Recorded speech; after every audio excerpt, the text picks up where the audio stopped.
Hello, everyone, and welcome to today's illuminated conversation on the topic of stress and connection. We're really looking forward to continuing this series of conversations that we've been having, really all focused on what we call centered leadership, our model which recognizes the extent to which stress and nervous system regulation has an impact on our ability to communicate, to connect, and to create and help to maintain really productive and positive climates.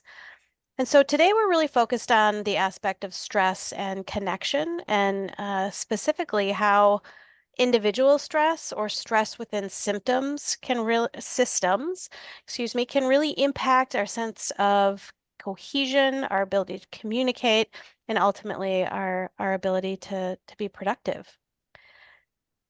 So who's the we that I'm talking about that we're gonna be communicating with today? It's part of our Lumen Group team, and together we are on a mission here to help co-create more human-centered workspaces that foster increased engagement, satisfaction, and ultimately productivity.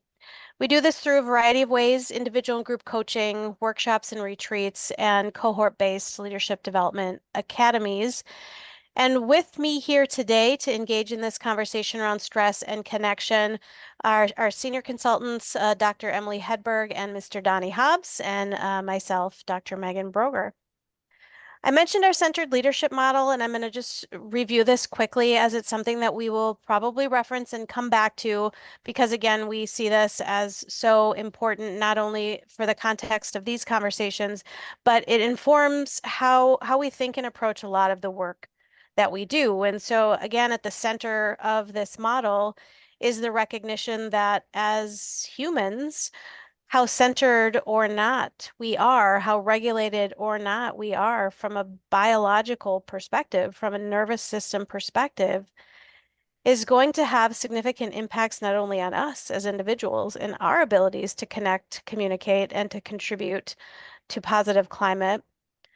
It becomes even potentially more significant if we find ourselves in the role of team lead or supervisor, manager, or leader, and how we show up not only affects us, but certainly those around us as well. So we are going to really focus the conversation on this connection piece of this model today, and again, specifically, how our stress and our stressors and any stress in the environment can really impact that connection piece. Because we know that when we are off center, there we go. And when we are off center, or what we call out of range, we're going to have fewer access to resources. We're going to have less ability to kind of be creative and to think about ways that we can communicate and connect most effectively. So thinking about how we understand the role of stress in a variety of critical aspects of the modern workplace is a really important area of focus for us. And so we're excited to have you all here this afternoon to share in some consideration and conversation around this. And because this is our model that we work from, we are going to do something that we typically do at the start of most all of our workshops, trainings, and conversations as a team, is just kind of settle in and do a quick centering exercise to bring us into the conversation and to help us transition from whatever many things are probably still kind of spinning around in the background. So I'm going to turn things over to Donnie to lead us in that. Thank you, Megan, and thank you for the breakdown on the centered leadership model. And like Megan said, we do think it's so important that we start from that centered, in range, grounded position, and we're just so much more effective there. And we have more resources and more flexibility, more creativity, and we're just more agile. So this is one of the practices that we like to share, and help just find that center as we move into our day, move into meetings, move into project work. And it's very brief. And I think just conceptually, when we move into this practice, if we do it with the intention of connection, it can be a really good way to create a bit of a foundation for being able to connect with those around us. And so we always want to start with ourselves. And in everything that we do, we want to, you know, when we're talking about influence, we talk about, you know, we start with ourselves. What are we saying to ourselves, and how are we showing up in a way that is going to be effective to connect with and reach other people? And in the same way here, we want to look at, how do I connect with myself a little bit so that I feel a little bit more centered? We've all had that experience where we step into a meeting without enough preparation, or we're going through the day and it's just really busy, and you know, we're trying to communicate, but we're just a little bit off center and not able to really connect. So in this exercise, which will take about 30 seconds, we just want to connect with our breath. And from a thematic standpoint, that's going to kind of prime us to start to look for other ways that we can connect with those around us. So let's just take 30 seconds and tune into our breath. And you can come into stillness and just find a nice comfortable position. And if it feels all right, you can close your eyes. Otherwise, you can take a nice soft gaze. And rather than just focusing on the breath, see if you can connect with your breath. See if you can fall into rhythm with it as you inhale and exhale.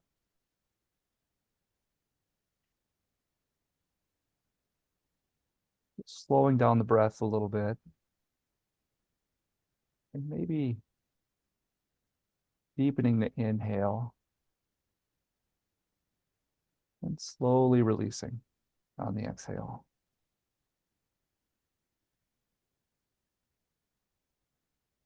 Just finding a nice rhythm.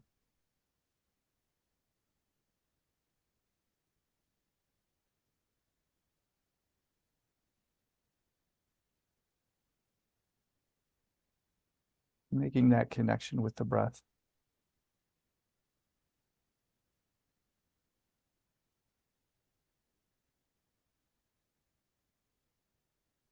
One more in and out.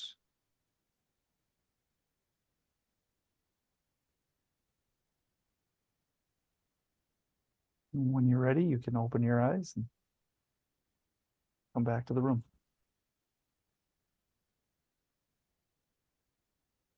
Impressive how simple yet effective that technique is every single time you lead us through it, Donnie. So appreciate that.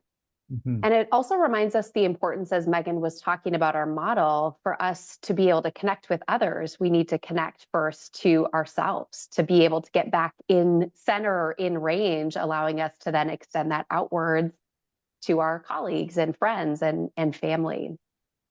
And as we think about the work that we do, as Megan said, really passionate about creating human-centered workplaces, and we know connection is really the foundation of that. And how connected people feel in the workplace is often a mediating variable to things like productivity, level of engagement or satisfaction in the work that we're doing, but also that willingness to invest in teams and relationships in the work a little bit differently, allowing us to navigate through conflict, be more innovative, to be more creative in that ability to collaborate and build that team cohesion. I was reading an article from Harvard Business Review that talked about employee disconnection. So not having someone, or at least one person in the workplace that you can connect to, is one of the main drivers that people leave organizations, that they choose to voluntarily leave. And it's costly, not only just to that individual and the team, but they had some figures around upwards of this costing US companies $400 billion a year when we think about having to support the work that that individual is doing. Other research really suggesting that sense of connection or belonging decreases that risk of turnover, increases satisfaction, as well as that willingness to promote it being a workplace that I would recommend to family and friends, which connects to customer satisfaction and ultimately that bottom line or some of the figures that we've shared. As we think about that intersection of stress and connection, I'm wondering, Megan, if you could start by helping us to define what workplace connection is. What does that mean, and what's the value in having that? Yeah, great idea to start start at the beginning. When we say connection, what exactly does that mean? Because it's a word that can mean a lot of different things. And so I think maybe a way to summarize it is that connection really refers to the quality of relationships that people experience at work. It's the sense of belonging that employees experience in their work environment. Brene Brown really does a nice job of differentiating fitting in from belonging, whereas fitting in is about kind of assessing the environment and then being who you need to be. Belonging is about being who you are. And so that ability to really feel like you belong, to have that those high quality, high trust relationships, and to feel valued, to feel supported as a person, not just as a role. And connection has started to look a little bit different, I think, for folks over the last 3 to 4 years as where people are working and continue to work has shifted. And so before, I think we easily took for granted what it meant to be connected, because connection was just kind of like, well, you're in the same office space together, so we're connected, right? And now I think it's become very clear that the physical space has very little to do with what connection actually is. It has much more to do with that sense um, of trust, of openness, of access, and of opportunity to kind of create and build together. So in some ways, I think it's evolving, and in a lot of ways, I think we are just now beginning to really appreciate how critical connection is for the many reasons that you just shared with those stats too, Emily. And I think even that recognition that we can be in the same physical location, and yet that doesn't mean we're connecting.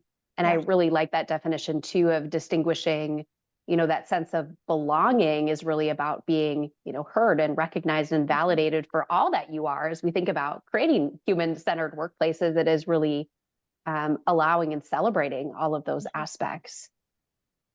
Thinking about that idea of connection and some of the barriers, and I think oftentimes, technology or we need to be in the physical location together comes up as, this is what we need to solve for. But Donnie, I'm curious from your perspective, as you think about the organizations, teams that we support, what else might lead to or be some of those common barriers to connection? Mhm. Yeah, that's a good question. I think, well, going back to Megan's response, I think that quality and trust of connection go hand in hand. And I think that, trust takes a while to develop, especially in new teams and teams where there might be turnover. And so I think that the trust piece, until it's in place, teams are pretty fragile, or they can be. And so, figuring out, maybe as the leader of a team, figuring out how do I facilitate repair after potential rupture can be a good strategy for dealing with some of those barriers. But I do think that if you can create a bit of a culture of feedback within a team, and then bigger picture within the organization, that the individuals are much more robust and capable of coming back to really collaborating and connecting. Yeah. Goes back to some of what we talked in our last Illuminated conversation around just the importance of that open feedback and conversation, knowing that it's meant to be a two-way street, and being able to share information that ultimately is going to help support how we build trust and really get to connect with one another. We often hear too about stress really impacting, being under deadline, challenges, change that's happening within teams. we had someone submit an experience, right? When people are under stress, they experience, some individuals to withdraw or really get cranky, which can make it harder to really interact or to respond to those maybe efforts of connection. Wondering, Megan or Donnie, if either of you could speak to that and how stress plays a role in connection. Yeah, absolutely. Who wants to go first? Go ahead, Megan. I'm sure I'll we both follow up. have lots of ideas around that. Right. I think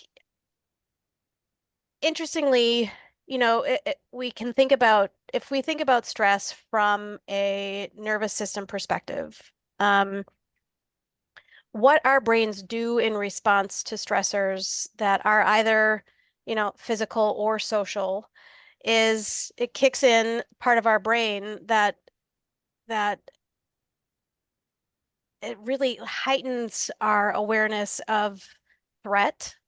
So you've probably heard of the fight, flight, or freeze response, and it's that kind of part of the brain that's kicking in to say, you need help. I'm going to protect you, and that means protecting us sometimes from other people, because it can interpret some of those, the raised eyebrows or the tense tone of voice or the misleading email or the silence on the other end of a phone as a possible threat. And so people can kind of get cranky, right? Kind of more of that fight response, or they can withdraw. They can flee. And so I think some of those external behaviors that people would describe as, yeah, people get they get really loud, they get contentious, they disappear, they just stop engaging. Those kinds of things are absolutely what we would expect to see if someone's nervous system was really activated because their brain is interpreting that as I need to shut things down and just protect this system. And so it's not until we as individuals understand what some of our own signs are when that part of our brain is activated. And as colleagues and as supervisors, we become better at noticing that in others. Can we kind of create more of that culture of support and connection around, okay, maybe we need to take a pause or let's step back and assess what's going on? Because I think we can get in these patterns of like once we're in a conversation or once we're in a meeting, like, well, we're in an hour-long meeting, so we're going to meet for an hour, regardless if, half or more of the people in the room are completely overstimulated and aren't able to engage or connect effectively. So I think part of that is just, beginning to understand what are some of our own signs and what are some signs of others that stress is at play because it absolutely impacts connection. Danny, what would you add to that? Yeah, no, I think that's great. I think the idea that we can tune into our own internal cues to recognize when we're feeling stressed, because the fact of the matter is when we're feeling really stressed, we communicate differently, right? We speak in a different tone, and really importantly, this gets missed sometimes, but we listen differently when we're really stressed. A lot of times, if somebody walks into my office and I'm writing an email and doing 5 different things, I might continue to write that email while I'm trying to listen to this person. It sends a loud message. Not only am I not writing a good email, it sends a loud message to this person that, hey, you're kind of bothering me. And so I think coming back to center over and over is really important. And that way we can have more awareness around how we're showing up.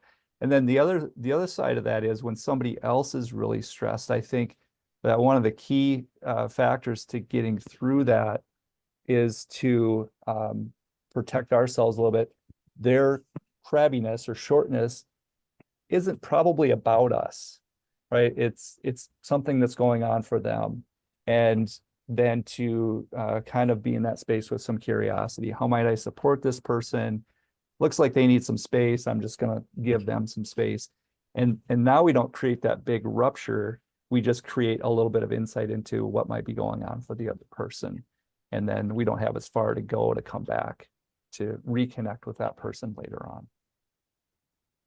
And I love that idea of just curiosity, both in understanding our internal reaction and maybe what that's about, but also as we're observing that. Megan, I think that's even a great example thinking about in team meetings, if we start to notice that in ourselves or others, the power of the pause. We talked about this last week, just that let's take a quick break or time out. Where do we need to revisit?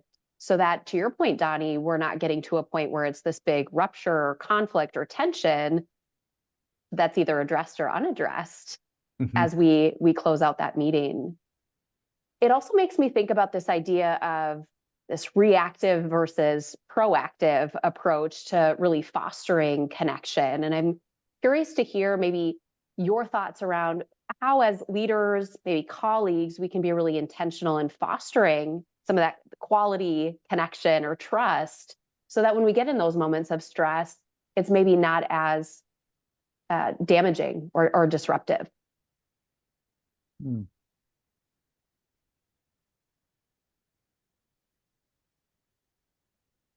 Yeah, that's a great question. I Yeah. think right away my mind goes to, you know, the everything disc assessment, which we use with a lot of our groups.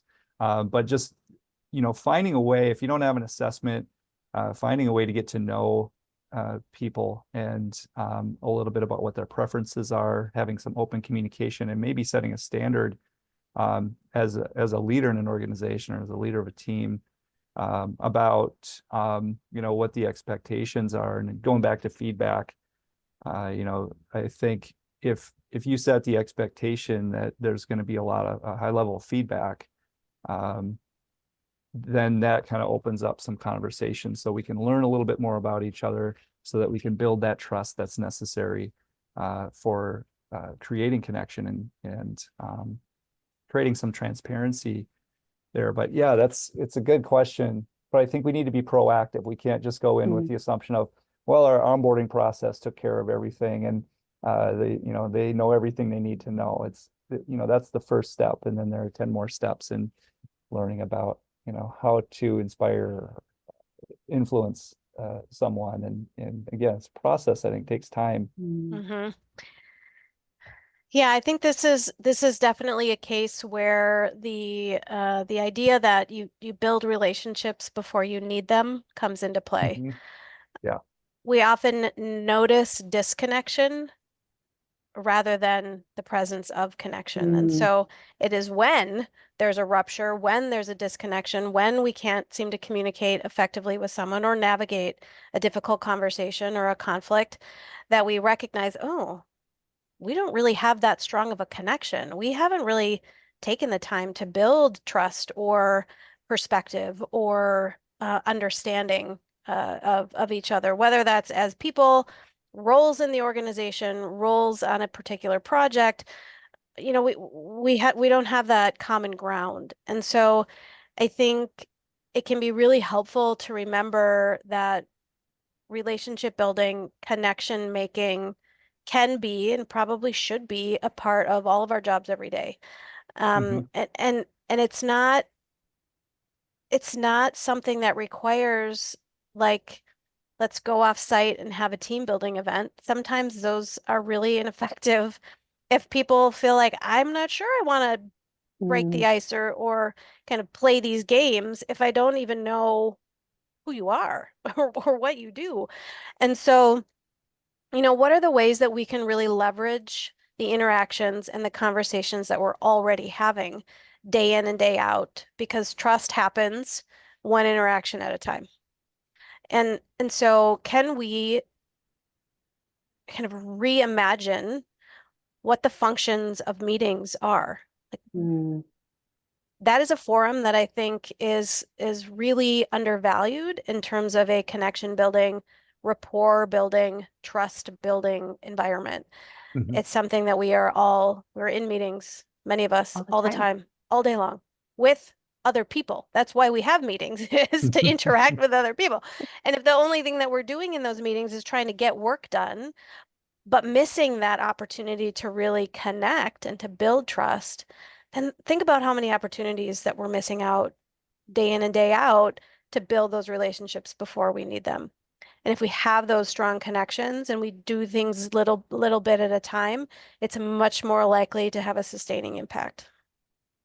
Yeah, those micro moments of connection. I think we dismiss the simplicity of them, but to your point, that compounds over time and helps to really just support that cohesion and trust. Yeah. And Donnie, what you were saying, to really get more of that depth in those relationships, that it's not just these surfacey team buildings that really feel good, which can be beneficial. Yeah. It's really about how can we understand the nuance and complexity of who we are and how best we can work and engage with one another. Mm-hmm. I'm also being mindful of time as it's, quickly passing. So just wanted to, as we think about the conversation we've had today and our audience, what would be one thing you'd encourage them to really prioritize, either for themselves or as they're leading teams with their teams, to really foster that sense of connection and a culture of connection? Mm-hmm. Yeah, that's a great question. I think the place, like I mentioned earlier, the place that I always start is with me. And just being aware of how we might show up. And we've been having, a conversation around this recently. It's like, how do we really know how other people are perceiving us and experiencing us? And we don't always know, and it's hard to get a good read on that. But if there are little things that we can do to show that that we're open to connection, or that we are, even just a small smile as you're walking through the halls or greeting somebody on a Zoom screen, just little indicators like that, Emily, like you said, kind of those little micro indicators of, yeah, I'm open for connection, can really go a long ways, rather than I was really busy the other day. I'll give you an example. And I called my HR rep. She picked up the phone and she said hello. And I said two things. And then I stopped and I'm like, I am so sorry. I just came out of a meeting and I just kept going with my stream of consciousness. And so I backed up. But I think just really being intentional about, being just a friendly greeting, noticing how you're showing up, how you might be being perceived. That would be something of a takeaway. Yeah, I completely agree with that. That's what I was going to start with as well, is just kind of checking in with ourselves and saying, just sensing how available do we feel for connection? And if we feel like I don't know, I'm not ready for that meeting, or I don't want to walk down the hall because I'm not, I'm just, what is it that we might need in order to get ourselves a little bit more resourced, re-energized, so that we can be open to those kinds of opportunities.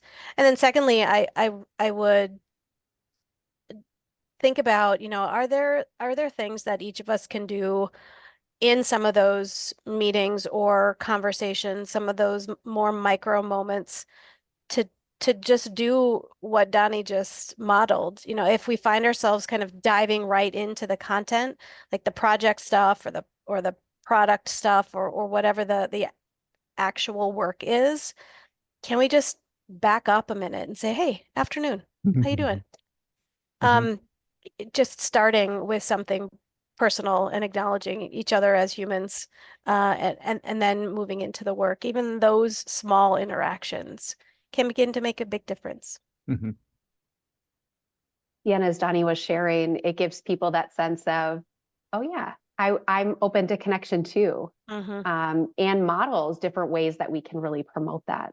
Yeah. Well, as we get ready to close this afternoon, so appreciate everyone joining our webinar here today, and wanted to share, in the coming weeks, we have another Illuminated conversation coming up on May 30th, again over the lunchtime, at least here in Central Time Zone, where we'll be talking about stress and workplace climate. So it'll be a continuation of some of the things we've been sharing throughout this series of conversations. As always, and you have the QR code there, go ahead and scan, register if you haven't already, and we'd love to hear your feedback. What are you seeing, observing in the workplace? And questions that you have for us so that we can integrate and weave those into these conversations.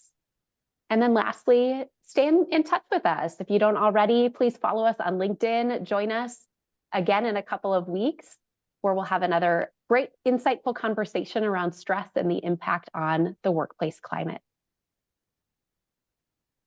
Thanks for being here today, everyone. Take care. Thanks, I'll take care.